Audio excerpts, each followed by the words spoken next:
Dans une de mes vidéos bien aimées, j'ai parlé de l'histoire de Joseph, car dans la Bible, c'est certainement un des cas qui illustre ou qui peut soutenir de manière la plus pertinente ce dont il est question aujourd'hui. Car bien aimé, le rêve que Joseph avait fait n'a pas plu à tout le monde. Et je l'ai dit dans l'une de mes interventions qui est bien entendu disponible et que vous pouvez encore réécouter. Mais je ne vais pas revenir là-dessus. Je vais tout simplement rester dans le développement de la thématique que nous poursuivons aujourd'hui, c'est-à-dire celle du rêve. Donc je disais que le rêve, dans son caractère prémonitoire, peut contrarier les aigris de votre vie. Et il est important que vous le compreniez.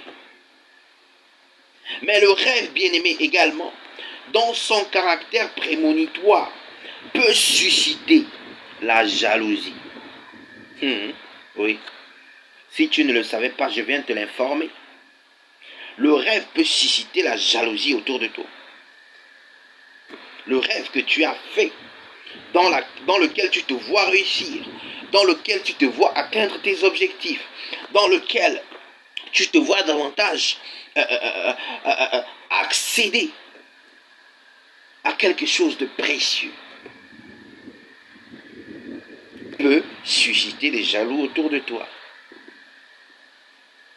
Autour de toi, c'est qui? C'est parmi tes proches.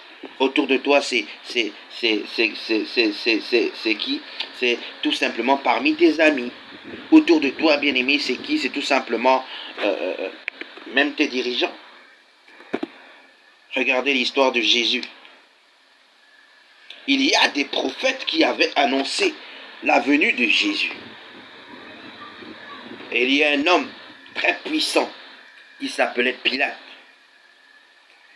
Qui à l'arrivée des mages avait compris que la prophétie, sinon le rêve des prophètes, était en train de se réaliser. Pilate avait compris cela. Et il est devenu d'une humeur noire. De telle sorte qu'il a commencé à vouloir manipuler les mages.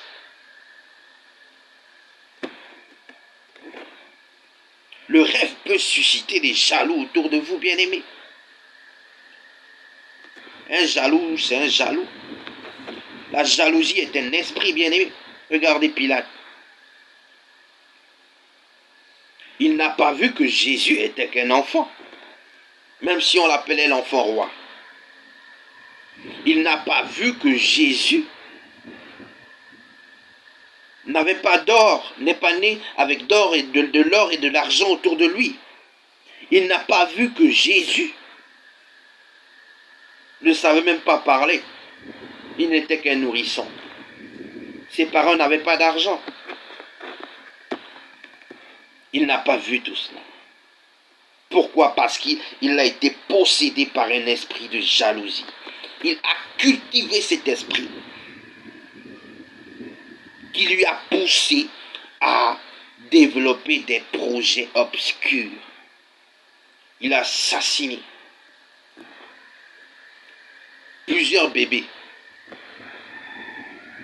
Il a assassiné plusieurs bébés au sein de la nation dont il avait l'autorité. Tout simplement parce que il était jaloux. Il était animé d'un esprit de jalousie. La jalousie peut vous amener à faire des choses que vous ne soupçonnez pas, hein, bien aimé. Et ce n'est pas moi qui vais vous l'apprendre. Un homme jaloux est une personne dangereuse. Un être humain jaloux est une personne dangereuse. L'esprit de jalousie peut tuer quelqu'un, peut amener quelqu'un à tuer une autre personne. L'esprit de jalousie est un esprit satanique, d'inspiration satanique. Dieu n'a pas créé l'homme pour être jaloux et même Quel intérêt as-tu à être jaloux du succès d'autrui? Aucun, normalement. Sauf si tu es fondamentalement méchant. Sauf si tu ne marches pas avec Dieu. Sauf si tu côtoies des esprits maléfiques. Tu sers des esprits qui ne confessent pas le nom de Jésus.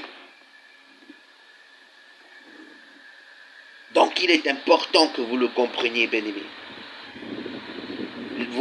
Certains de rêves prémonitoires que vous faites peuvent susciter les jaloux autour de vous. Et c'est une réalité biblique, une réalité historique, mais également une réalité que personnellement, chacun de vous a déjà pu expérimenter ou peut davantage expérimenter. Mais au-delà de cela, je voudrais aussi dire à quelqu'un de retenir ceci, que certaines visions que vous faites peuvent vous donner une longueur d'avance sur votre temps. Je répète, est-ce que vous savez que certaines visions que vous recevez peuvent vous donner une longueur d'avance sur votre temps? Oui. Il y a des visions qui peuvent faire de vous un précurseur. Vous n'êtes peut-être pas l'aîné de votre famille, mais il y a des visions qui peuvent vous amener. Nous sommes en 2023 maintenant, en 2022, autant pour moi maintenant. Il y a des personnes qui peuvent avoir des visions de 2050. Comment le monde sera en 2050? Il y a des visions des personnes. Nous sommes aujourd'hui le 23, dimanche 23 décembre 2022. Il y a des personnes qui peuvent avoir des visions qui se réaliseront 3 jours plus tard. D'accord? Ce sont des visions prémonitoires. Mais il y a également des personnes qui peuvent avoir des rêves prémonitoires qui feront d'eux, je le disais tantôt, d'accord, des personnes en avance sur leur temps. Une personne en avance sur son temps, bien aimé, je le répète, est un précurseur. Un précurseur, j'ai pour habitude de le dire, ce n'est pas forcément un prédécesseur. Un prédécesseur, bien aimé, c'est quelqu'un qui est né avant toi et qui dispose éventuellement de son droit d'aînesse. D'accord? À l'image d'Ésaïe et de Jacob. Jacob pouvait considérer Ésaïe comme son prédécesseur. D'accord? Car Ésaïe est né avant Jacob. Et le fait qu'Ésaïe soit né avant Jacob faisait que Ésaïe, bien avant qu'il ne vende son droit d'aînesse, faisait d'Ésaïe une personne, le prédécesseur de Jacob, autant pour moi. Un prédécesseur, c'est celui qui est né avant quelqu'un. Mais un précurseur, ce n'est pas forcément l'aîné d'une famille. Un précurseur, c'est celui qui a des visions avant-gardistes. Un précurseur, c'est celui qui a des idées avant-gardistes. C'est-à-dire des idées en avant sur son temps. Est-ce que quelqu'un me comprend? Jésus. Certains prophètes, d'abord, autant pour moi, peuvent être considérés comme des précurseurs. Oui. Samuel, bien-aimé, était un précurseur. Il a ouvert la voie. Samuel, je le rappelle, était lorsque l'on lit la Bible, est considéré comme le premier de la lignée des prophètes. Je ne parle pas de serviteurs. Avant Samuel, il y a eu des serviteurs. Samuel était non seulement le dernier des juges, mais également le premier, celui qui est considéré comme le premier des prophètes, sinon le premier prophète. Est-ce que vous voyez seulement l'impact que Samuel a eu dans la vie de quelqu'un? L'impact que Samuel a eu dans la vie de David. David David, duquel sortira celui qu'on appellera plus tard Jésus-Christ. Samuel était un précurseur, était un prophète.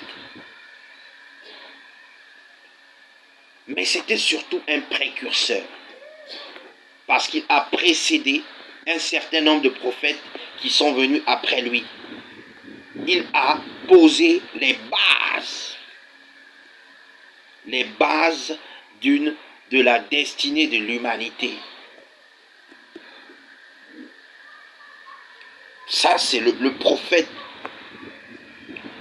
tel qu'il nous l'est présenté, sinon le précurseur tel qu'il nous l'est présenté dans la Bible. Mais lorsqu'on parle de précurseur, bien aimé, également dans la vie de tous les jours, on parle de précurseur également aussi dans le domaine intellectuel, dans le domaine scientifique. Il y a des personnes qui ont des idées avant-gardistes. Il y a des personnes qui ont la capacité d'imaginer ce que serait le monde demain. À travers quoi? À travers des idées révolutionnaires. À travers quoi? À travers des projets révolutionnaires. À travers quoi? À travers la réalisation de programmes sortant de l'ordinaire. Il y a des personnes également qui sont des précurseurs parce qu'ils ont expérimenté quelque chose en premier. Neil Armstrong peut être considéré par les astronautes comme un précurseur, car il a posé son pied. Du moins, c'est celui qui a été vu qui a été pour la première fois vu poser son pied sur la Lune. Est-ce que quelqu'un me comprend? D'accord? C'est tout simplement pour dire ceci. Que certains rêves peuvent faire de vous un précurseur.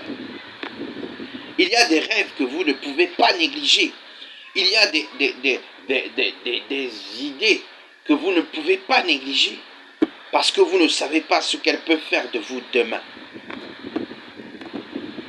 Il y a des idées qui peuvent vous donner une longueur d'avance sur les projets sataniques et démoniaques construits par vos ennemis. Il y a des idées qui peuvent vous permettre de vous projeter dans le futur et de voir ce qui aura davantage l'occasion de se réaliser dans la vie de quelqu'un.